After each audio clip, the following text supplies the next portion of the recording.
يا حبيبي ممكن يا عم تديني لحظة مصاصة عشان والله تعالى ما تاكلش من الصبح. عايز لحظة مصاصة؟ ايه يا عم شغل الشحاتة ده؟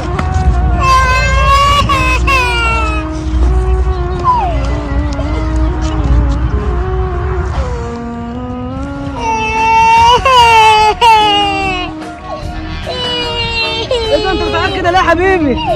واحد كبير كان معاه وحدة مصاصة، قلت له انت لازم مصاصة عشان انا جعان وما اكلتش من الصبح. كسر بنفسه ولا انت شحات. كسر بنفسك ولا انت شحات؟ انت عايز مصاصة؟ يا عم هجيب لك مصاصة بس ما تعيطش كده. بص يا عم جبت لك مصاصة اهو. شكرا يا عم. ايه رأيك؟